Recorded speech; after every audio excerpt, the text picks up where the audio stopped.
Assalamualaikum warahmatullahi wabarakatuh. Selamat pagi semua rekan-rekan siswa Diklat PDP 2 Jembatan Angkatan 1 tahun 2020.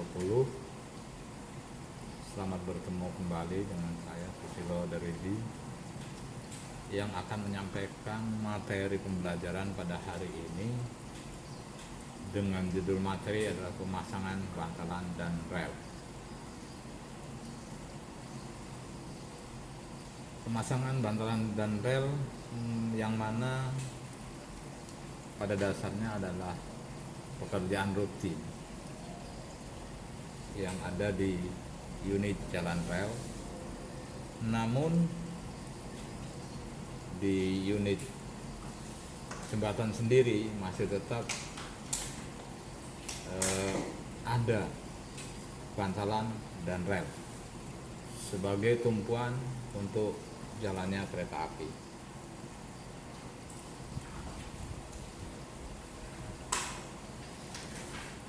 Materi ini sangat simpel karena mengacu pada aturan dasar, yaitu Peraturan Dinas Nomor 10A tentang perawatan jalan rel dan jembatan. Ini adalah CV dimulai dari saya masuk kerja sampai dengan saat ini. Saya dibesarkan di Palembang, lahir di Pulau Jawa tapi dibesarkan di Palembang. Masuk kerja di tahun 89 dan sampai saat ini telah mencapai posisi sebagai trainer yang akan mengajarkan beberapa materi khusus untuk diklat, baik jembatan maupun jalan rel.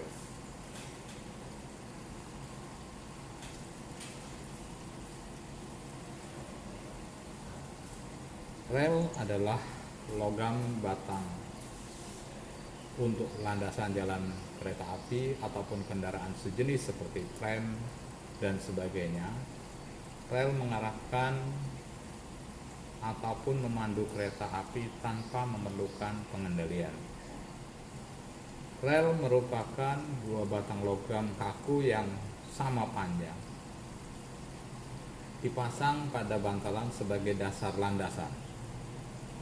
Rel-rel tersebut diikat pada bantalan dengan menggunakan paku rel, kemudian skru, kemudian penambat elastis tipe E, yaitu E-clip bisa berupa penroll clip ataupun E-clip ataupun menggunakan DE-clip.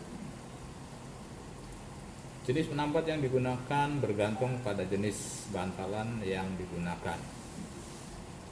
Paku ulir ataupun paku penambat digunakan pada bantalan kayu, sedangkan untuk penambat tipe E digunakan untuk bantalan beton atau yang terbuat dari semen. Ini adalah contoh daripada proses pemasangan bantalan beton di trek yang baru.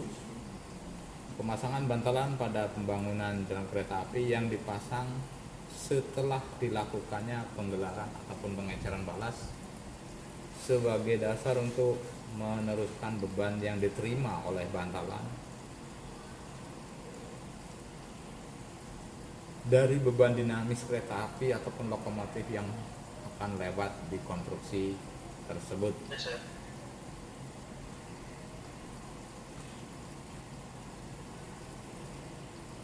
Ini ada yang pernah masuk ya.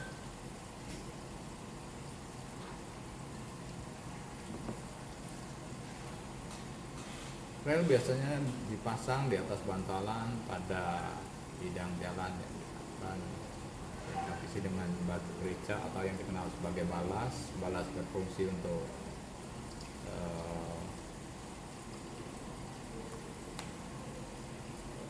balas berfungsi pada rel kereta api untuk meredam getaran dan lentur rel akibat beratnya kereta api. Untuk menyeberangi jembatan digunakan bantalan kayu yang lebih elastis ketimbang bantalan beton. Jenis rel berdasarkan beratnya yang digunakan di Indonesia menggunakan standar UIC ataupun Union International Base Method Model, yaitu dengan standar rel 25 berarti beratnya setiap 1 meter potong rel beratnya adalah 25 kg. Sedangkan untuk rel R33 berarti seberat 33 kg. Sedangkan untuk rel R41 adalah untuk 1 meternya adalah 41 kg. Untuk R42 adalah 42 kg per meter. Untuk rel R50 adalah 50 kg per meter. Sedangkan untuk rel R54 yang kebanyakan terdapat di Indonesia saat ini beratnya adalah 54 kg per meter, atau lebih tepatnya adalah 54,43 kg per meter. Sedangkan yang saat ini yang rel yang terbesar yang ada di Indonesia adalah rel R60, namun masih jarang digunakan, yaitu beratnya adalah 60,34 kg untuk berat 1 meter.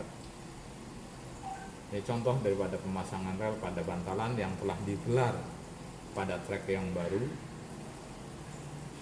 sehingga pada saat nanti sudah terpasang relnya akan dipasang penambatnya, kemudian nanti diisi balasnya, lalu dipadatkan dengan menggunakan alat pemadat mesin alat berat, yaitu menggunakan mesin MTT baik tipe CAT maupun tipe 08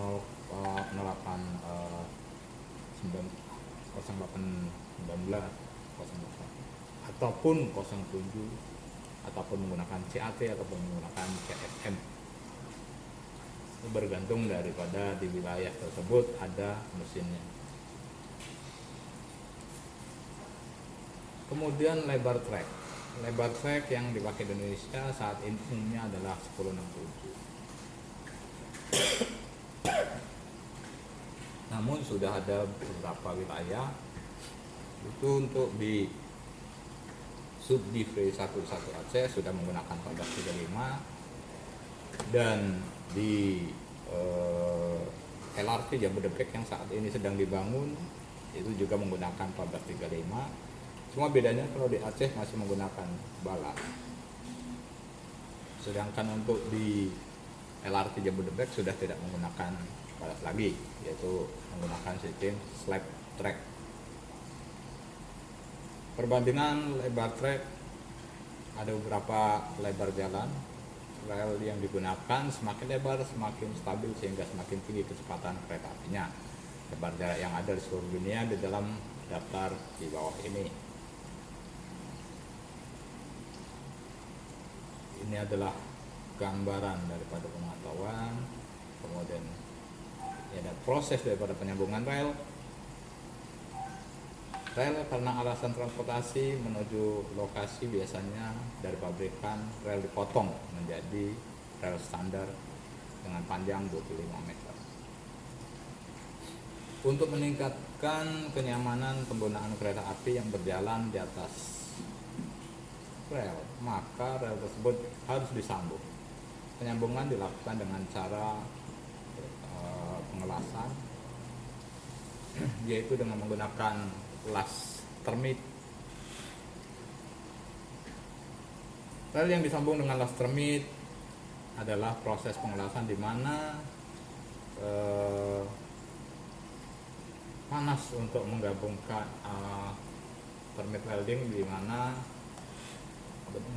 menggabungkan hasil daripada logam cair yang berasal dari reaksi kimia. Termit merupakan merek dagang dari termit, yaitu sebuah campuran serbuk aluminium dan besi oksida yang bisa menghasilkan reaksi eksotermit ketika dibakar, bahan tambah ataupun filler.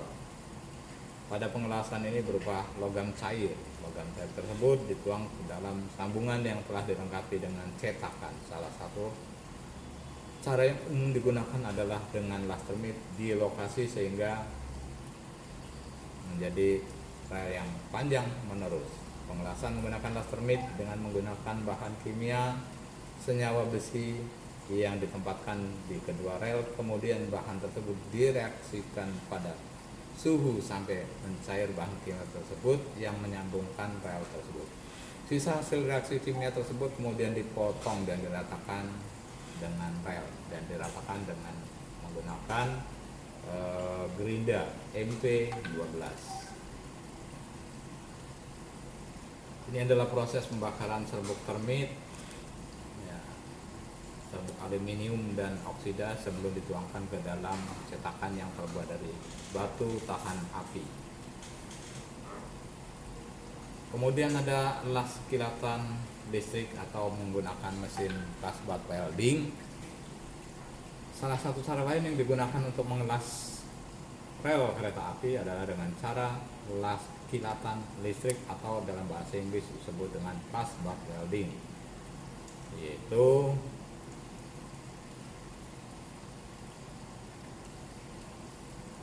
sebelah ujung rel yang didekatkan berpijar dan meleleh. Ujung rel kedua tersebut disatukan dengan tekanan yang besar antara 150 kg sampai 300 kg per cm kubik sehingga ujung dari kedua potong rel tersebut menyatu dan kemudian diratakan dan dimuluskan ketika rel masih berpijar. Kelebihan dari cara ini tidak memerlukan bahan tambahan seperti pada las termit dan hasil sambungan las pada rel lebih kuat daripada menggunakan las termit. Selain itu, kilatan pas membutuhkan waktu yang lebih singkat, yaitu hanya 15 menit saja per titik las dibandingkan dengan menggunakan las termit yang membutuhkan antara 25 sampai 30 menit untuk satu titik. Namun cara ini tidak terlalu cocok dan berbahaya di Indonesia karena arus listrik pada rel dapat mengalir ke bagian rel lainnya, sehingga banyak jalur rel di berbagai daerah terdapat pemukiman padat penduduk. Terkadang ada orang, terutama anak-anak, yang secara iseng maupun tidak sengaja menyentuh rel yang diberi muatan listrik sehingga dapat menimbulkan bahaya sengatan listrik. Ini contoh daripada pengelasan menggunakan kasbat welding yang saat ini di Indonesia sudah tidak memiliki lagi, mesin kasbatnya sudah rusak, padahal hasilnya adalah hasil yang terbaik, tidak menggunakan bahan campuran lagi. Kemudian sambungan baut. Pada sambungan ini digunakan untuk menyangga suatu penyangga yang disebut sebagai disc plate atau dalam bahasa Inggris, yang dijepit dengan 4 ataupun 6 baut pada kedua ujung sambung agar rel tidak melengkung ketika memuai terkena panas, baik panas matahari maupun dari panas gesekan antar roda dengan rel. Sambungan tipe ini menyediakan celah di antara kedua ujung rel yang disambung, namun celah ini menyebabkan rel tidak sama tinggi sesaat ketika roda kereta api melintas dan menimbulkan bunyi detak-detak beradunya roda dengan ujung rel yang khas pada saat kereta api berjalan. Contohnya sedemikian rupa. Di situ jika menggunakan bantalan kayu maka ada tumpuan daripada bantalan sebagai tempat menumpunya ujung sambungan, ujung rel ataupun ujung rel yang akan disambung.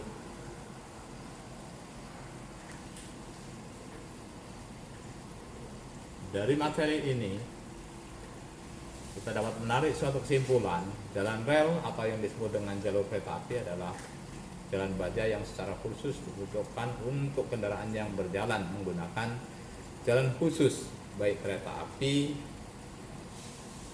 lori, ataupun tram, dan tidak dapat berjalan pada jalan yang digunakan oleh kendaraan umum.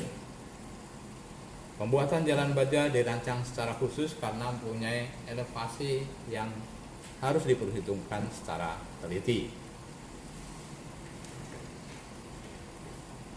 Dari materi ini mungkin ada teman-teman yang kurang jelas, mohon untuk bertanya, kesediaannya untuk bertanya ataupun menanyakan tentang pemasangan rel dan bantalan pada trek yang baru maupun trek yang sudah aktif. Jika tidak ada yang bertanya lagi, nanti kita akan lanjutkan kembali pada materi yang berikutnya tentang perawatan jembatan. Kalau ada yang bertanya silahkan, atau baik secara langsung maupun melalui chat di grup yang sudah disediakan oleh teman-teman penyelenggara, sehingga kita tidak terputus kontak. Demikian saya sampaikan, semoga ilmu pengetahuan yang saya berikan dapat bermanfaat untuk teman-teman semua. Demikian, wassalamualaikum warahmatullahi wabarakatuh.